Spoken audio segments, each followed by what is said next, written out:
multiple choice section. So I'll just give you a couple of quick pointers here real quick. When I'm working this, I'm going to try to eliminate wrong answers first, and then that way you learn to get into the groove of doing that. I'm also probably going to try to start from the bottom, but I've written the answers below for each one of these, so we'll just go with it. Okay, first up, number 1. In Letter from a Birmingham Jail, Martin Luther King states, "Injustice anywhere is a threat to justice everywhere." Which of the following statements is true? A. This position is inconsistent with Socrates' notion of justice and exemplified in the Critique of Polemarchian Justice, in that justice must be universal, allowing of no exception. B. This position is consistent with Socrates' notion of justice in the Republic, in that justice must be universal, allowing of no exception. C. This position is consistent with Socrates' notion of justice and exemplified in the Critique of Polemarchian Justice, to pay your debts, in that justice must be universal, allowing of no exception. D. Martin Luther King is attacking Thrasymachus and his notion that justice is the advantage of the stronger.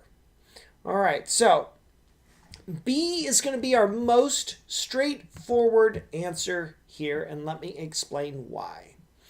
A is going to be wrong because it just doesn't have any relationship to the quote from Martin Luther King. C right here is going to be wrong because it gets Polemarchian justice wrong. For Polemarchus, justice isn't paying your debts. That's Cephalus, remember? D is incorrect because Martin Luther King is not attacking Thrasymachus' position, but advancing his own. And so our best, most straightforward answer here is B. This position is consistent with Socrates' notion of justice in the Republic, that justice has to be universal, allowing of no exception. Okay, next up, let's go to number 2. Oops, I gave away the answer there. That's okay, I don't mind. All right, number 2. Which of the following best explains the Ring of Gyges myth and how it relates to the Republic? Okay, so you got to think of what that story was and why it was being told. A. The Ring of Gyges is a story about a ring that makes its user disappear. The obvious metaphor here is that the ring represents absolute power, or actions without consequences. B. The Ring of Gyges is a story about absolute power. If two people, one just and one unjust, both held the Ring of Gyges, Glaucon claims they would both act in the same way. That is, there's no rational reason to behave justly. C. The Ring of Gyges is a story about absolute power. If two people, one just and one unjust, both held the Ring of Gyges, Glaucon claims they would both act the same way. That is, there is no rational reason to behave justly. Plato spends the rest of the Republic trying to answer this question. D. The Ring of Gyges is a story about Glaucon. In particular, Glaucon is a just actor who has no property, but he still believes that he can behave justly. All right, our answer here is going to be C. And the reason why this question is tough is that it's not just testing the material, it's that all of the answers look pretty darn similar, right? And so of all of these, the most complete one here is C. It is the best and most complete answer. You know, A isn't wrong, it's just not as good as C. And B isn't wrong, it's just not as good as C, right? D is wrong because this is just not the story, right? Glaucon isn't in the Ring of Gyges. He's telling, this story is being told by him. He's not in the story. So our best answer here is going to be C. All right, number 3. What form of government is Athens? Is it A, democracy, B, fascist, C, communist, D, monarchy, or E, professorist? The best form of government, E. It's a professorist because the professor runs it. No, I'm just kidding. It's a joke and probably a very stupid one if you're listening there. The form of government here is democracy, right? And the reason why this is an important question is because democracies are supposed to value individuals that make them up. And so Plato is pretty antagonistic towards democracy because it killed his teacher, Socrates, right? So that's why in the Republic, Plato is so anti-democratic. Number 4. How many charges does Socrates face in the Apology? 14, 2, or 32? Okay, the answer, or 280 to 220. By the way, that was the final vote to convict him. So the answer here is B. He really has 2 sets of charges. In places you can change them and maybe make them 3-ish, kind of, but it's 2. It's 2. He calls them 2 groups of accusers, so he's talking about 2 charges. Numero 5. According to the oracle, who is the wisest person in the world? A. Socrates. B. Leontius. C. Carlos Vela. Or D. Thrasymachus. All right, the answer here is actually A. It's Socrates, right? Leontius is mentioned elsewhere in the Republic. We didn't actually get into Leontius, but he's mentioned there. And if you're an LAFC fan, like a Los Angeles Football Club fan, you probably think it was Carlos Vela. And I think that's look, I'm sympathetic to that. I think that's definitely something that we can work towards as a class. But it's unfortunately, you can't keep going with that. It's not sustainable. It's not going to work. D looks familiar. Thrasymachus. Oh yeah, who's that? But remember, he's just someone Socrates is talking to in the Republic. He's not anybody else. So our best answer is going to be A. And that's because, remember, this is how everything gets started, is that the oracle says that Socrates, nobody is wiser than him. And he's like, no, not me. Well, that is what he means. Okay, number 6. The following question refers to this quote, and then I quote, "On the other hand, if I must say anything on the subject of female excellence to those of you who will now be in widowhood, it will be all comprised in this brief exhortation." And then here it comes. "Great will be your glory in not falling short of your natural character made by God, and the greatest glory of a woman is to be least talked about by men, whether they are praising you or criticizing you. Which of the following best statements is a translation of the above? A. Women should be seen and not heard. B. The less we talk about women, the better. C. Women are inferior to men by virtue of God's design. D. All of these are pretty close. Okay, the answer here is D. And this refers to the last 2 lines of the funeral oration of Pericles. It's a video. If you don't remember, go back and check it. Remember, this is this big, long speech that Pericles, the hero of Athens, gives, right before Athens loses a war. And it shows you how absolutely deeply ingrained the misogyny is, meaning the hatred of women that the Greeks have. I mean, to us, this just seems insane, right? Because we live in a time only since 1921 that women have been able to vote, and to some extent they enjoy these same rights, even though there are definite certain statistical problems with this. I mean, it doesn't look like it. So Plato really does break with tradition when he does say that he thinks that both men and women would be suitable for political office, that there wouldn't be any difference between them. But remember, and we'll talk about this later, he still says something nasty at the end of that quote, so he doesn't quite get off the hook. So we studied this so we can understand that Plato is really in the sense of a philosopher who questions tradition, questions ideals. Man, Plato and Socrates are right there. I mean, they are really questioning this, but we don't want to give them too much credit because there does seem to be a sense in which these two, the sentence and the one immediately after it seems a little bit slighting. We'll get to that later. All right, number 7. What does Socrates think of poetry? A. He loves poets. B. He hates poets because they do not know what they're talking about. C. He's sort of meh on them. Or D. Are you kidding me? He is a poet. Okay, our answer here is, I'm having too much fun, is B. He hates poets because he doesn't think that they know what they're talking about. In fact, he knows that he doesn't know what they talk about.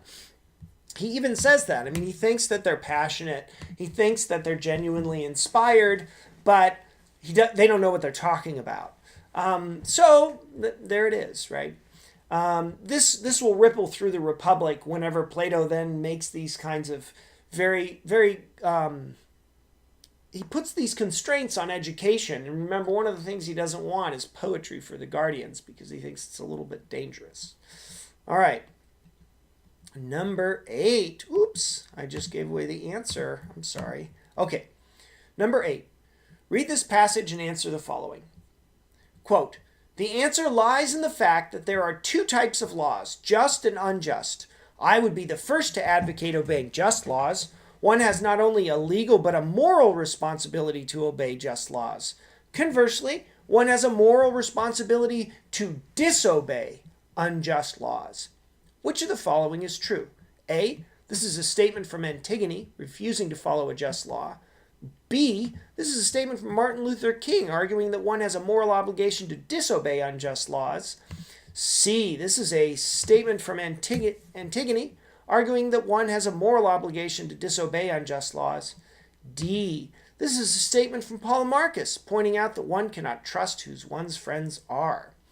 All right, our answer here is going to be B. This is a statement from Martin Luther King, arguing that one has a moral obligation to disobey unjust laws. But remember, we want to talk about why it's right, not just necessarily get it right. A is a good guess because Antigone says something kind of similar. She does, but if you look at the language, it's more modern. I mean, it could be a modern translation, but it should ring a bell from the letter from a Birmingham jail. Martin Luther King has a very similar idea to Antigone, but he's, it's a little more full and beautiful articulation. As for D, Polemarchus never actually makes the statement that one can't trust one's friends. Socrates does this for him by putting him in the Republic and making him say that. And when we all know later that the fate of Polemarchus was to be murdered by the Athenians as well. It's not something that Polemarchus is going to say. Okay, number 9. What are the charges against Socrates? All right. A, Socrates corrupts the youth. B, Socrates does not believe in the gods of the city. C, Socrates will not participate in the arrest of Leon the Salminian. D, all of these? Okay, the answer is actually D. Now, I know I've told you that there are really 2 charges against Socrates, and that's actually correct. But we didn't cover C very much, but it's actually true. There's an instance where these folks are going to go arrest this guy. I think it's because he didn't go back to pick up the dead in a battle or something like that. And Socrates is like, it's an unjust arrest. I'm not going to participate. So that's a real nitty gritty one, right? Very finely grained question. So let's just read what we've got here. A is a charge against Socrates. B is a charge against Socrates. C is also, but we didn't discuss it very much. So your best answer is actually D. It's important because it provides a link between Socrates' actions and then the punishment that he later receives at the hands of his fellow Athenians. Number 10. Oh, wait, hold on. This is split. So let's do this. Hold on, make it boom, boom, boom. Split across the page. Okay. Number 10. Does Socrates think he is helpful to Athens? A. Yes, he thinks they should thank him for all he's done. B. No, he knows that he's bad for the city. C. He does not really have an opinion either way. D. How many chucks of wood could a woodchuck chuck if a woodchuck could chuck wood? All right, the answer here is obviously D, from the woodchucks. We spent a lot of time in class. No, I'm just kidding. The answer here is A. Socrates thinks that this city should be holding a party for him, right? That they should thank him for all he's done. That the gods have sent him to rise this slumbering beast of Athens, and they should listen to him and maybe give him a tribute for the rest of his life, right? Now, let's just break this out. Okay, D is me being silly, so we can throw that one out. Now you're down, if you were just guessing, you're down from 1 and 4 to 1 and 3. Now that doesn't seem like a lot. You've gone from 25% to 33% if you're just guessing. But if you're taking a 100-question multiple choice and you can eliminate 1 or 2 answers, After that, just by guessing, your score will raise. So remember, when you're guessing on a multiple choice question, always eliminate those bad answers. Over time, even if it's not even in the same test, over time, you will do much, much better. Okay. It would seem strange to say that Socrates doesn't have an opinion on whether he's good or bad for the city. Even if you're not sure which he thinks, you could probably safely eliminate C, right? I would think. If not, that's fine too. That leaves us with A or B. And as it turns out, Socrates does not think he's bad for the city of Athens. He thinks he's great. Excuse me. So A is our best answer here. All right, number 11. There's the answer. If you were looking, I just showed the answer. Okay, number 11. Which of the following options best describes this quote from Socrates?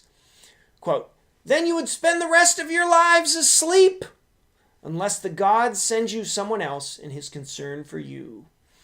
A. Socrates is attempting to get Athenians to change their minds about killing Polemarchus. B.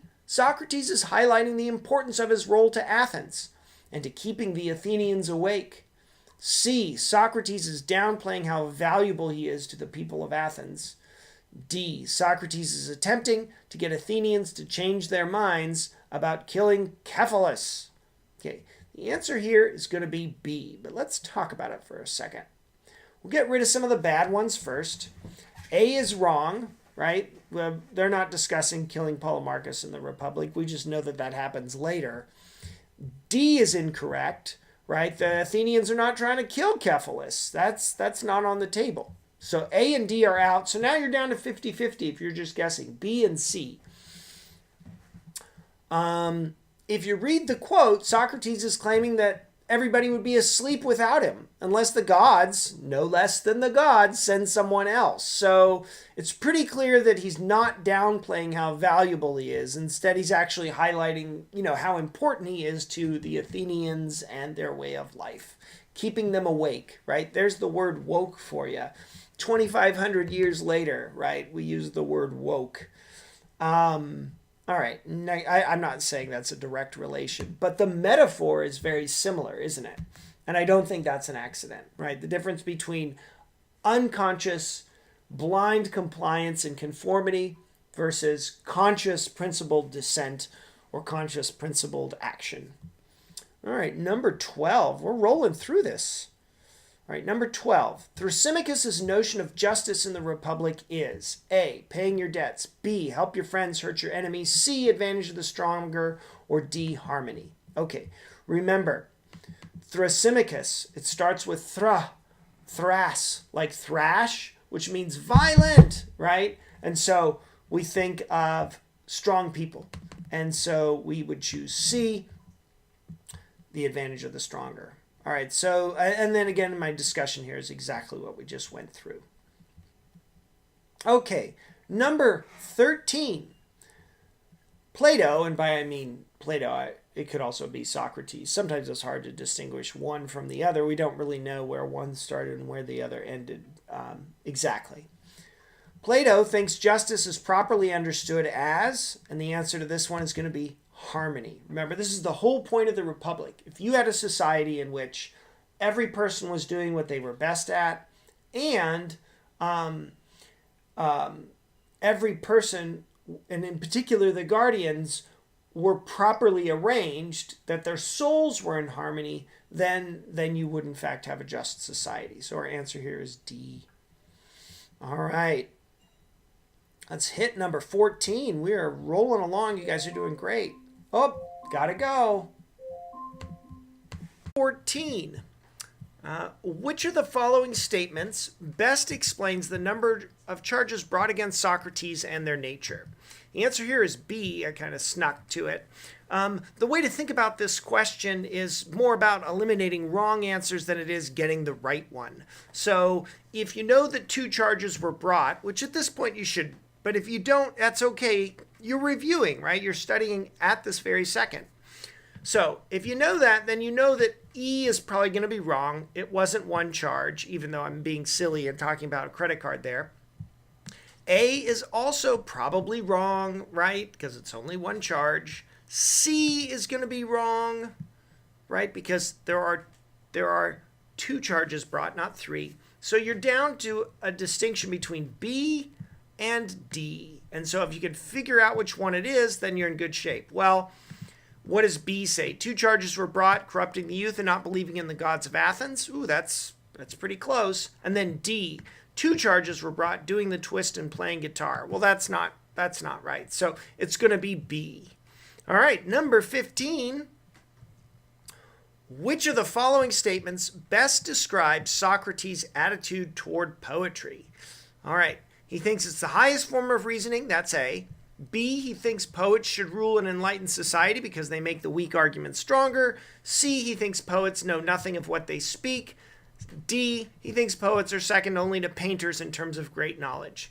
So the answer here is C, and what I'm trying to test you on is whether or not you remember the discussion of this from the Apology. And what happens is Socrates feels like, poets are inspired. He may even think that they're divinely inspired, but that doesn't then make them clear as to what they're talking about. And so the answer here is C. He thinks poets know nothing of what they speak. Now, remember, this all started whenever the oracle at Delphi told Socrates that he was the smartest guy, the wisest person in all of Athens, and he didn't believe it.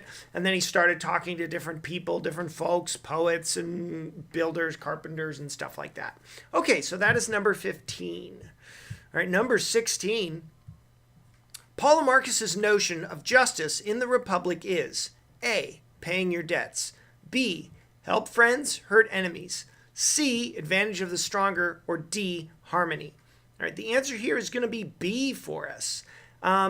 This is just, you have to remember that Polemarchus is the son of Cephalus, and he's a foreigner. He's not an Athenian. He's from another place. And so if you also recall, he met a very gruesome death at the hands of the 30 tyrants, and that made his notion of justice as helping your friends and hurting your enemies very ironic. It's sort of a dark way to put that, but it shows you that Plato's pretty well aware as to what's at stake. How you order your society has a cascading effect. It sort of drips down to how individuals in that society are treated, rightly or wrongly. All right, so that is B. That is B. All right, number 17. Socrates thinks he is blank to Athens. A, not important to. B, helpful to. C, comedy relief for. Or D, the greatest disco dancer in all of.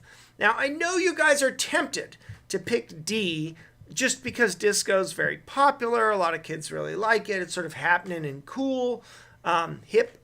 But the answer here is going to be B. Socrates thinks that he's helpful to Athens. And remember, he likens himself to a gadfly that sort of pesters this big, huge horse, right? The empire of Athens. Remember, Athens had 150 cities beneath it at its height, right at the Peloponnesian War. And so it's sort of a dangerous thing to do, right? You are the person who's trying to irritate the most powerful society in the region. It's a little, as the French would say, dangereux. So the correct answer here is B. Socrates thinks that dissent is helpful. And I think a lot of people think that dissent is essential to a democracy, and there's a reason for that. Remember, democracies thrive on individuals and argumentation because everybody's voting, right? Everybody gets a say in what's going on. And so when you get a bunch of people together, you're inclined to go straight into groupthink. And so here Socrates is saying, look, I'm helping keep us away from that kind of thing. So I'm very valuable to Athens. All right, number 18. Sorry, it's green tea, but you can tell my voice sounds a little better after it. Cephalus's notion of justice in the Republic is A, paying your debts, B, helping friends, hurting enemies, C, advantage of the stronger, or D, harmony. Well, the answer here is going to be A, and a trick to remember that for Cephalus is CE is the start of the word cents, and so cents as in money, right? C-E-N-T-S, C-E-N-T-S. That's money. Oh, Cephalus' notion of justice is paying your debts. So this is sort of the last of the whose justice is it anyway questions. And so you're done with those. Okay. Excellent job, you guys. You did all those multiple choice with me. I'm sure it was just terrible, but we got through it.